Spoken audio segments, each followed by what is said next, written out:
Senior level पर job join करते समय कुछ बिजनेस ओनर आपसे बिजनेस स्ट्रेटजीज की बात करते हैं।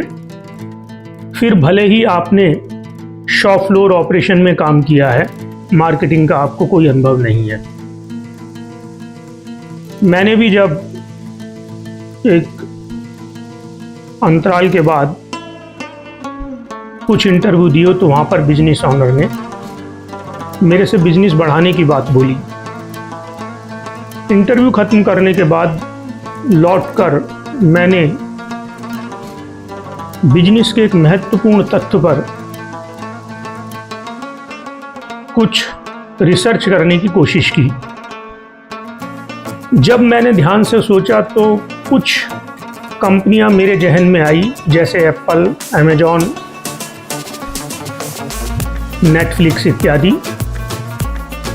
और कुछ दूसरी कंपनियां मेरे जहन में आई जैसे नोकिया, ब्लॉकबस्टर, प्रोडक्ट फिल्म आदि, जो एक समय में बहुत अच्छा प्रोडक्ट बना रही थी, परंतु कस्टमर वॉइस ना सुनने के कारण, कस्टमर की आवाज़ को ना समझने के कारण अचानक से लुप्त हो गई। इसीलिए मैंने सोचा कि आज आपसे मैं बिजनेस मायोपिया, बिजनेस संकीर्णता, नैरोनेस को लेकर कुछ बात करूं। लॉन्ग टर्म बिजनेस के लिए कस्टमर सेंट्रिक अप्रोच क्यों जरूरी है?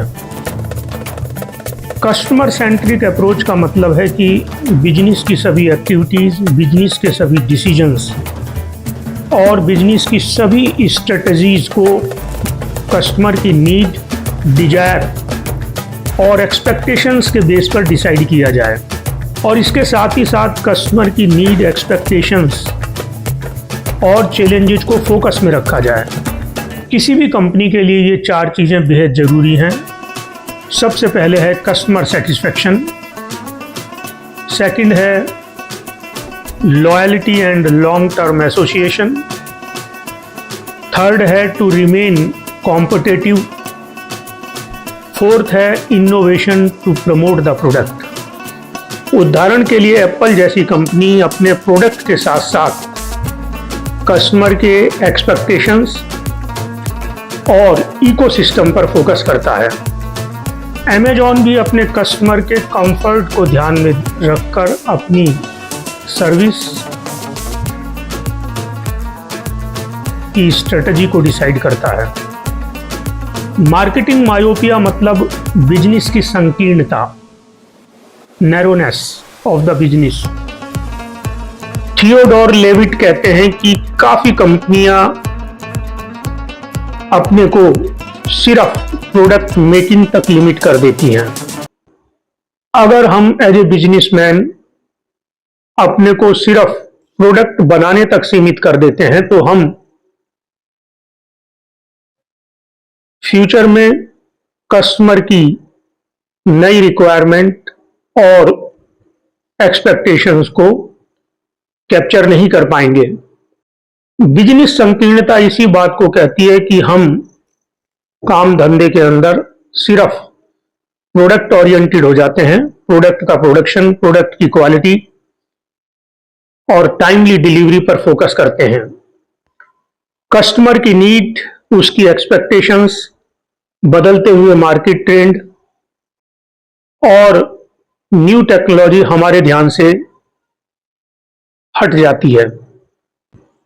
इसका सबसे ज्वलंत उदाहरण है कोडक जैसी कंपनी का डूब जाना, जो कि बदलते हुए वक्त के साथ डिजिटल टेक्नोलॉजी या डिजिटल ट्रेंड को नहीं समझ पाई। मार्केट ट्रेंड भी बहुत जरूरी है क्योंकि यह आपको कस्टमर एक्सपेक्टेशंस, टेक्नोलॉजी अपडेट और कस्टमर प्रेफरेंसेस से अपडेट करता रहता है।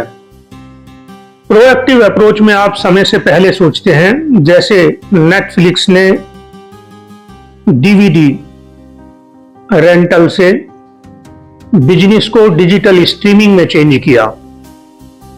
मार्केट ओरिएंटेशन से कंपनियां अपने को फ्यूचर प्रूफ और कॉम्पिटिटिव बनाए रखती हैं। अपनी कंपनी के बिजनेस पर्पज को कस्टमर के अनुसार परिभाषित कीजिए, जैसे कि हम कैमरे नहीं बनाते, हम लोगों की सुनहरी यादें बनाने में मदद करते हैं। कभी कभी इस तरह की नई डेफिनेशंस बिजनेस के अंदर काम करने वाले जो टीम है या जो लोग हैं उनके काम या तौर तरीकों को चेंज कर देती है। बिजनेस को कस्टमर पर्पज से परिभाषित करें। बिजनेस संकीर्णता से बचने के लिए कस्टमर सेंट्रिक होना जरूरी है। कस्टमर की प्रॉब्लम सॉल्व करना आना चाहिए।